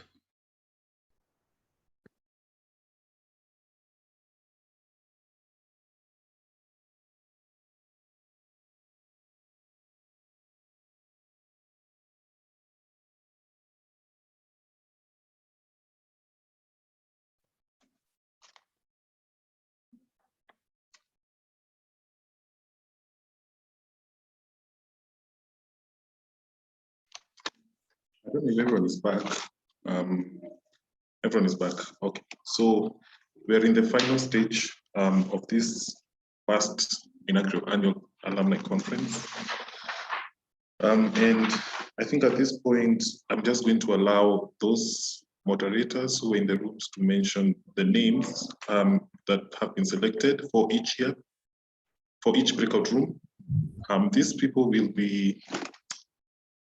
convene later, and I'll let you know now what they'll be doing after you mentioned.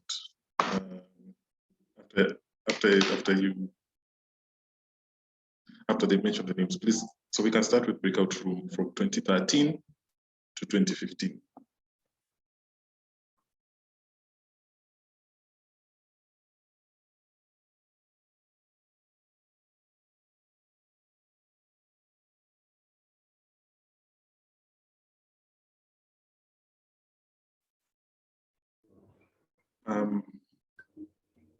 Members from that team, 2013 to 2015. Okay, as they prepare, we can go to 2016 to 2017. Okay, thank you. Thank you, Brian. For 2016-2017, our chosen able leaders are Almaz, Noah, and Nguitui. Thank you very much. Congratulations to you. We can move to 2018 to 2019. That was a very big group. 2018-2019, we have Graham, we have Isabella, and Brenda Walela. Great, thank you so much. We can move to 2020 to 2021. 2020 to 2021, we have Alvin Kobasu, we have Franklin Otieno, and you have Phoebe Mogo. Thank you so much for that. Congratulations to everyone who has been elected. Can we please go back to 2013 to 2015, or you have not yet? Unfortunately for us, we were not able to finalize that within the time. Maybe you can give us more time to share the names later, but at least we have everyone who was present. Okay, so I think you contact each other later so that we have that moving. So congratulations to everyone who has been selected to what will become the space alumni board. And the officials will be called for a meeting where you now choose a chairman and all those other officials that are needed for such an organ in an organization. This board is going to come up with a constitution in 6 months and then arrange elections based on the constitution, because now when a constitution comes into like, you know, when something is true, for example, if BBI passed, then it should have been, we do some things differently immediately just to ensure that everything is being followed according to that new constitution. So we need to elect new leaders as per what the constitution says. And then from there, they'll be tasked with arranging the next Alumni National Conference. And then I need to mention the way forward. And I want to mention that one of the biggest plans we have for you, our alumni, is first of all, I need all of us to always move around knowing that you have a family here at PACE. I know things have not been as stable as they could be, but I think one thing that has been true, even conversations in the WhatsApp groups and conversations when we meet, wherever we meet, conversations with each other, is that there's a lot of love. And I want you guys to know that we care and we think about you always. I mean, we even have your pictures on the walls, and visitors come here and we tell them, oh, that is so and so, that is so and so. And that makes us so happy. And I want you guys to know that you have a family in us, that you can approach us at any point, especially now in the times that we're living in the pandemic. Sometimes things can be so weighty on your minds, but to not keep quiet and feel like you're at home. So we have the PACE Project Lab that provides young and African change makers with support they require to start projects. And this is something that we are working on that will be better now moving forward, given that now we've built all this connection. And I know there are so many people who sent apologies that wanted to be here with us today, but due to one thing or the other could not be here with us. So tafadhali, I think one deliverable is to ensure that the guys from 2013 to 2015, you make sure that you choose the 3 officials who will be sitting in that board. So remember that board is going to work on constitution creation. They'll come up with the official meeting dates, plan elections, and then so many other plugins that are in store for you that we cannot go over right now because of time. So at this point, I think I want to say thank you and asante sana to everyone who joined this call today. I mean, I know there's so many things you could be doing on a Thursday, but you chose to be here. And again, I just want to insist that this is your home, this is your second home. And we are very grateful to even the people who founded PACE and found it important. When Becky said that she saw me when I was in high school, she saw me in uniform. I think she's the only person who has seen me and a few others in uniform here, live like that. So I'm so grateful for you making time. I'm grateful to you, Faith, speaking us on mental wellness. Asante sana. May we always remember to carry our mental wellness as seriously as we carry other things. Thank you so much, Peggy, for the very, very timely speech, inspiring us, and may we get inspired to do the right things and to change our country into the right direction. So with that, I'm going to say asante sana to our leadership and everyone who has made time, my teammates here at the office. God bless you and have an amazing weekend. We will keep you posted. You can bet on that, on plans ahead, especially now that we have a board or leaders who are going to form the next constitution for PACE. Asante sana, and I think now we can live at will. Asante. Maybe just sorry, MC, before we leave, just a quick one. I wanted to ask if the 2013 group can remain for about 3 minutes or so to finalize on the leaders, that we have a full team. And then if somebody can kindly pray for us, one of the alumni, just to close this, then the 2013 group can remain for about 3 minutes, just to finalize so that we have the full team that will be working on this. Okay, I think they can remain. I really want to ask Ashley, Dr. Gige, to pray for us. Just a closing prayer. It's ambitious, but please just pray for us. Okay, let's pray. Lord, we come before you with thanksgiving in our hearts, thanking you for the gift of life, thanking you for keeping us safe all these years, and we're still here. We can still see guys who we are with, and we don't take that for granted. Thank you for protection. Thank you for guidance, for we wouldn't have made it this far without you. So may the praise and glory go back to you, Lord. We pray that you may continue keeping us well, even as we continue doing different things, Lord. We know that we're still connected with you, and we know that you still bring us together as PACE. And we know, Lord, that the plans you have for PACE are to bring it prosperity, and that you will bless all these alumni that are here now. We thank you, Lord, for you've continued to carry us through in everything that we do, Lord. So we pray that you may keep us safe even as we leave this meeting.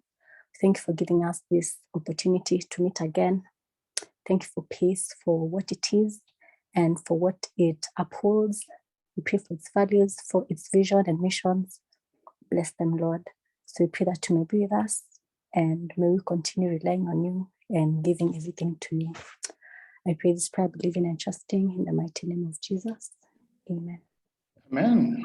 Thank you. Amen. Okay, thank you so much. I think we can now take our lead so that we can have guys from 2013 to 2015 select their leaders.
You have the names.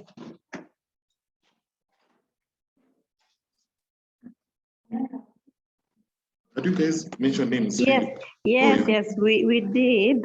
Though we had this on chat. Oh, all right. So we have 3 nominees. We have Eneki, we have Philip, and Magdalene. Okay, all right then. That's okay then. So I guess we can be dismissed now. Sawa. Thank you very much.